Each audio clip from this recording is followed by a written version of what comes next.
Hey, look, you made it. Thanks, and make sure you give yourself a like on this video and leave a comment underneath whenever I say something that you might agree or disagree with. Now let's go to the video. And what do you think makes men in today's society appear more childish? It has a lot to do with fathers missing. Remember that thing I said, basic family, mother, father. The men, like, I'm not necessarily single mothers. I'm not saying the aspect of single mothers. There's single mothers who also have men who get involved in their children's life. They have brothers, fathers who get involved. But there's something I heard somewhere, and I hope one day we're able to talk about it. Your financial status has a lot to do with your relationship with your father. If you're bad with money, has a lot to do with your father. Remember, your father is the provider of the family. He used to go hunt and come back with food. So men would always bring. It was innate. It's natural for them to be hunters. So why it is essential for men to be present, active, cultivating, and nourishing. So the problem with a lot of parents is that they're controlling, not nourishing. I control what you eat, what you study, where you sleep, You're not nourishing. And how do you nourish? You nourish by...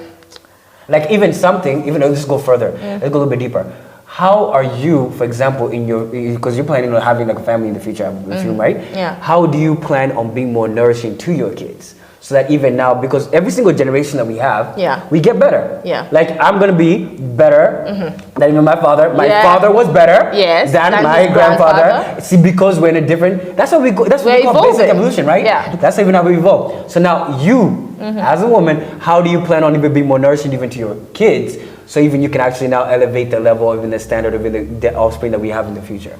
I'll answer that, but let me go back to why men lately, and especially grown men, are looking like children these days and not stepping up. I think it has a lot to do with the basic. I experienced someone recently who was well cultivated by their parent. The father used to adore the mother. He was such a man who would provide so much for his wife. And other than providing, he secured their lives as well. And he has only sons, no girls. And I kept on saying, you know what, God bless that man. Sadly, he passed away, and I said, bless that man, because he left an amazing man for us to deal with.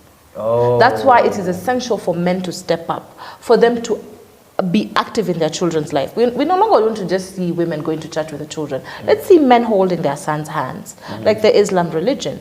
Madrasa classes start with the dad. So early. Let's see that activity of men being with their boys, and also men stepping up by themselves. Because men think coming home at 10 p.m. or late in the night, you're seen as a man. You're never active with your children. Your children don't know what you do. They just see you pay fees. They see you pay rent. They don't know so much about a dad, and don't know what it takes to be a man. Well, now the question would ask is, are men the only problem? No, they're not. Because that would be the narrative. Like right now, you're gonna be like, no, but men are the only ones who can fix their own problems. That's what I'm trying to say. Men are the best people to fix their own problems. I have seen so many times, you will tell a guy, don't do this, don't do this. A fellow man tells him the same, he'll listen to him.